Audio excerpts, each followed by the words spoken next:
김태준 선교사입니다. 귀한 모임에서 주제 발표하게 돼서 영광입니다. 오늘 제가 맡은 주제는 세계 기독교와 한국 선교입니다. 특별히 세계 기독교 개념을 설명드리는 게 제 과제입니다. 약간 공부하는 모드로 하셔야 될 것 같아요. 새로운 개념이라 공부하는 모드로 제가 진행을 해보겠습니다. 세계 기독교는 이미 서구의 많은 신학교, 대학교에서 주요 관심사가 되고 있습니다. 유명 신학교에 이와 관련된 연구소들이 설립되고 있고 또 저널과 논문들이 굉장히 많은 수가 발행이 되고 있습니다. 또 각 대학마다 이 주제를 전공한 교수님들을 임용하는 것을 보면 앞으로 상당 기간 동안 이 주제가 선교학을 지배할 것 같습니다. 근데 혹시 여러분들 중에 이런 질문할 분이 있을 것 같아요. 세계 기독교? 기독교가 이미 세계화된 것을 모두가 알고 있는데 이게 뭐가 생소하지? 왜 이게 핫 이슈지라고 하는 질문이 있을 수 있거든요. 근데 제가 이 주제를 준비하면서 서구 기독교인들 입장에서 생각을 해봤어요. 우리하고 좀 느낌이 다른 것 같아요.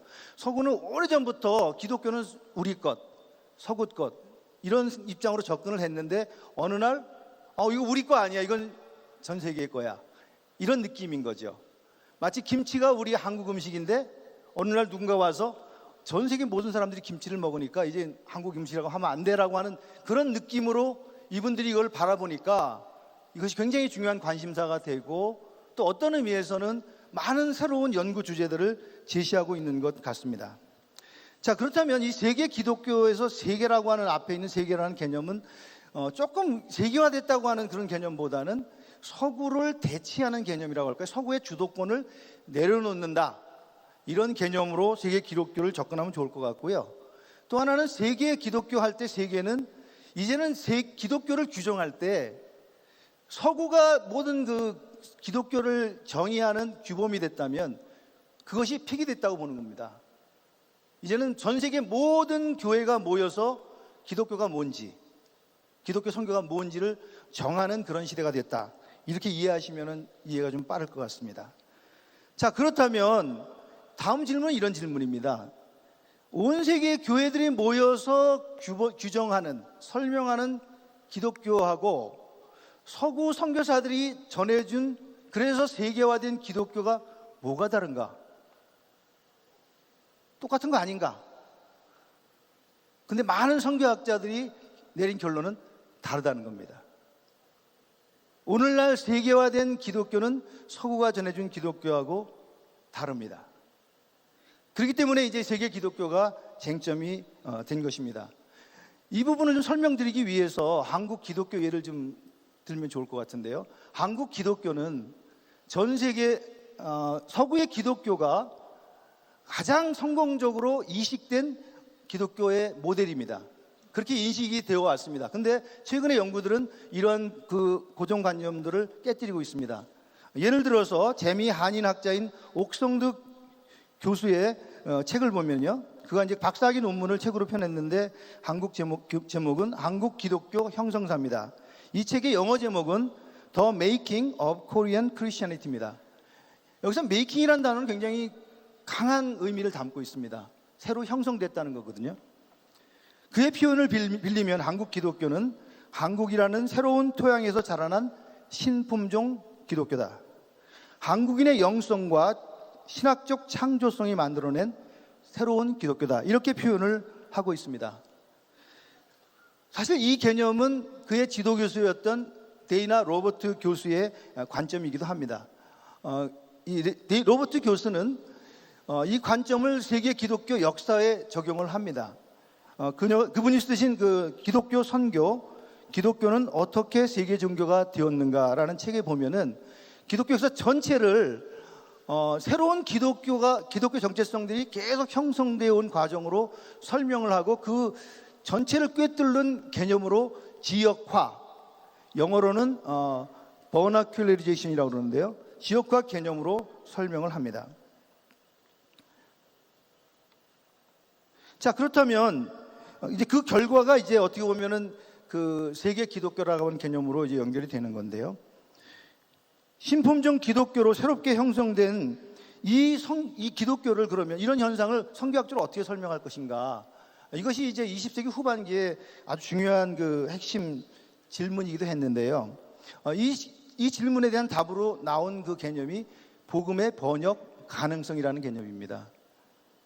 즉 복음은 새로운 문화로 넘어갈 때마다 새로운 번역, 새로운 해석이 일어나고 새로운 정체성으로 형성된다라는 것입니다. 이 복음의 번역 가능성이라는 개념은 1989년 라민 사네, 예일대 역사 교수신 라민 사네가 출판한 Translating the Message라는 책에서 처음 소개가 됐는데요. 여러 학자들이 이 책이 세계 기독교의 출발점이다 이렇게 이제 평가를 하는데, 라민 사네는 모든 복음은 새로운 문화를 넘어갈 때 번역된다. 그리고 이걸 설명하기 위해서 신약의 복음서를 가지고 옵니다. 예수님은 유대인으로 태어나셔서 아람어로 가르치셨습니다. 그런데 이 예수님의 가르침이 복음서로 기록될 때 우리가 알다시피 헬라어로 번역돼서 기록되었습니다. 왜냐하면 당시의 회중들이 다 이 아람어를 모르는 사람들이었기 때문에 헬라어로 번역되어 기록된 것입니다. 라민산의 이 번역 가능성이라고 하는 이 개념은 20세기 말 선교학계에 엄청난 충격을 던집니다. 모든 기독교의 문제는 서구의 기독교로 가지고 와서 해답을 찾았는데, 이 표현에 의하면 각 기독교는 그 안에서 문제를 해답을 찾아야 된다라고 하는 그런 관점으로 바뀐 것입니다. 그리고 그 연장선상에서 이제 세계 기독교라고 하는 우리가 고민하는 이 주제로 연결이 됩니다. 스티븐 베반스는 이 개념을 교회의 정체성이라는 것을 연결합니다. 사도행전을 통해서. 그가 쓴 예언자적 대화의 선교라는 책에서 그 번역 가능성은 기독교 정체성에 연결이 되는데, 사도행전은 유대적 정체성을 가진 기독교에서 이방적 기독교, 젠타일 크리스천리티로 넘어가는 과정에 대한 기록이다 이렇게 설명을 했고, 이 과정을 자세히 들여다보면요, 간단히 얘기하면 세 가지 정도의 번역이 그 안에서 진행이 된다고 볼 수 있습니다. 사도행전 2장에 보면 성령께서 교회가 출발하는 그 시점에 언어를 바꿉니다. 복음을, 하나님의 큰 일을 말하는 것을 각종 방언으로 번역하는 일을 하셨습니다. 두 번째는 문화적 번역입니다. 10장에 보면 베드로가 이 유대 문화라고 하는 벽을 깨뜨리고 그것을 넘어서 고넬료에게 가서 복음을 전합니다. 그리고 사도행전 15장은 조금 더 나아가서 신학적 차원의 번역입니다. 즉 구원은 모세 율법과 함께 가야 한다는 그 신학적 확신이 깨지는 그런 순간을 기록하고 있고, 오늘날 우리가 자신학화라고 하는 개념은 여기서 나왔다고 볼 수 있겠죠. 자, 그렇다면 문화를 넘어갈 때 새로운 기독교 정체성이 세워진다. 이 부분에 대해서 신학적으로 이제 설명을 한다고 했을 때, 그것이 이제 오늘날 전 세계 다양한 서구가 전한 기독교와 다른 기독교가 형성됐다는 것에 어떻게 보면 답인데요. 이와 함께 이런 그것을 내적 요인이라고 한다면, 세계 기독교의 내적 요인이라고 한다면 외적 요인이 있습니다. 두 가지 정도를 제가 말씀드리고 싶은데요. 하나는 앞에서도 어제도 강대영 목사님 말씀하셨는데, 기독교 인구의 무게 중심이 바뀐 겁니다. 어제 말씀하셨으니까. 근데 2050년에 보면은요, 이 비율이 23%에서 77%로 더 기울어집니다. 이런 변화는 기독교를 더 이상 서구의 종교다라고 말할 수 없게 만들었습니다. 티모시 테넌트는 상징적으로 이런 변화를 이렇게 설명했습니다. 21세기의 전형적인 기독교인의 얼굴은 아마도 런던이 아니라 나이지리아의 라고스에서 만나게 될 것이다. 또 이런 비서구 교회들이 이제 주도하게 되는 이런 시대는 그 안에 신학적 경향도 많이 바뀌는데요. 필립 젠킨스가 쓴 그 신의 미래, The Next Christendom이라는 책은 이 부분을 잘 설명하고 있습니다. 자, 또 하나는 두 번째 외적 요인이 있습니다. 그것은 서구 기독교의 양심선언이라고 할까요? 현실 인정이라고 할까요? 그런 부분입니다. 서구 교회 지도자들은 무너져가는 서구 교회를 보면서 깊은 좌절감, 자괴감을 느끼는 것 같습니다. 실제로 저는 자세히 살아보질 않았기는 모르겠지만 서구 기독교는 빠르게 지금 붕괴하는 것 같고요. 이 부분을 고민한 부분 중에 대표적인 학자가 레슬리 뉴비긴입니다. 그는 40년 가까이 인도 남부에 사역을 하다가 74년에 영국으로 돌아와서 영국에서 이제 목회를 하면서 충격을 받습니다. 사람들은 복음에 관심이 없고 교회는 비어가고 있고요. 성경은 더 이상 하나님의 계시도 아니고 오히려 냉소적인 경멸의 대상이 되고 있다, 그렇게 표현을 했습니다.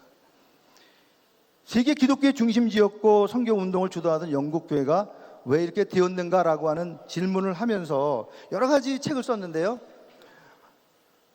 요약을 하면 서구의 신학과 복음의 해석 과정에 문제가 있었다. 계몽주의라고 하는 서구의 지배적 세계관에 매몰돼서 서구의 신학과 성경을 해석하는 그 관점에서 실패했다. 그래서 뉴비긴의 표현입니다. 그럴듯하게 포장된 정교한 혼합주의다, 서구의 신학을. 그렇게 설명을 했습니다. 미국은 유럽보다는 조금 낫지만 선교학자나 일부 신학자들은 유럽과 같이 될 것이라고 전망을 하는 것 같습니다. 미국 선교학회 회장이었던 벤 겔더는 서구의 기독교가 기독교를 규정하는 보편적 규범으로 여겨지던 시대는 지나갔다. 서구 기독교가 가지고 있는 신학, 복음에 대한 해석은 유럽 부족의 기독교 신앙 전통일 뿐이다. 기독교 주변부의 하나의 관점일 뿐이다. 이렇게 설명했습니다. 좀 과격한 듯 하지만 서구 교회 지도자들의 좌절감을 엿볼 수 있는 표현인데요. 이런 두 가지 요인 때문에 기독교는 더 이상 서구의 기독교가 아닌 것입니다. 이제 문제가 생겼어요. 그러면 이 세계화된 기독교의 어떤 쟁점이나 문제가 제기됐을 때 누가 해결하지? 예전에는 서구 학자로 서구교회 가서 그동안 있었던 것들을 참조하면 되는데 그게 안 된다는 표현이 지금 이 상황이거든요. 그래서 서구 기독교에 가서 이거 우리 문제가 있는데 어떡하지? 그러면 그분들의 답은 이제 우리가 기독교의 주류가 아니야, 니네가 알아서 해. 이런 식의 반응이 나오는 시대가 되었다는 겁니다. 특히 어제 우리 문상철 박사님 보면서 그 세계 기독교 현안을 다룰 때 전 세계에서 설문을 돌리잖아요. 세계 기독교 현상의 아주 중요한 단면입니다. 지금 대부분 그 기독교의 선교적 문제를 다룰 때는 그렇게 접근하는 것입니다. 자, 이제 세계 기독교 개념 정의를 간단히 좀 살펴보면요. 데일 어빈 교수는 전 세계 모든 곳에서 발견되는 신앙과 그리스도인의 삶의 지역적이며 토착적인 보현들의 다양성, 이것이 이제 한 부분이고요. 이 다양성들이 어떻게 서로 비판적이며 건설적으로 시간과 공간을 넘어 상호 영향을 주고받는가, 이것이 이제 두 번째 세계 기독교의 중요한 면인데요. 이것을 글로컬이라는 단어로 많이 설명합니다. 글로벌과 로컬의 통합, 즉 로컬도 있고 글로벌도 살아있는데 두 가지가 계속 이렇게 상호작용하는 그런 상태, 이것을 이제 세계 기독교다 이렇게 설명을 하고 있고요. 도표로 보면은 두 개의 흐름이 있습니다. 복음의 번역 가능성이라고 하는 토착화 과정이 있고요, 자신학화 과정이 있고요. 또 하나는 이렇게 토착화된 교회들이 고립되어 있는 게 아니라 세계적으로 연결돼서 하나의 그리스도의 몸을 지향하는 이 과정이, 두 개의 운동이 그 안에서 움직여진다. 그것이 세계 기독교다, 이렇게 이해하시면 될 것 같습니다. 즉 세계 기독교는 정적 개념이라기보다는 동적 개념이고요. 그렇기 때문에 제가 생각할 때 세계 기독교 이해는 선교 구조에 대한 이해하고 거의 맞물려 있다, 이렇게 보시면 좋을 것 같습니다. 제가 좀 시간이 있으니까 넘어가고요. 이 성경에 대한 것은 넘어가겠습니다. 이제 세계 기독교 상황이 그렇다면 선교에 어떤 의미를 갖는가? 앤드류 월스는 서구의 근대 선교를 지배하던 서구 패러다임이 폐기되어야 된다, 그렇게 얘기를 했습니다. 지난 세기 동안의 서구 선교 운동은 크리스텐덤의 최고의 절정이었지만 동시에 크리스텐덤을 떠나보내는 과정이었다. 지금 역설적이지만 서구의 근대 선교 구조, 우리가 통상 크리스텐덤 방식이라고 하는 것이 굉장히 성공을 기능이 잘했습니다. 성공했습니다. 전 세계의 모든 곳에 교회를 세웠습니다. 근데 역설적이게도 그것 때문에 이 구조는, 이 방식은 폐기되어야 된다, 그런 얘기입니다. 이 말을 이해하려면 근대 선교 구조를 이해해야 되는데요. 근대 선교 구조, 그러니까 크리스천덤 패러다임이죠.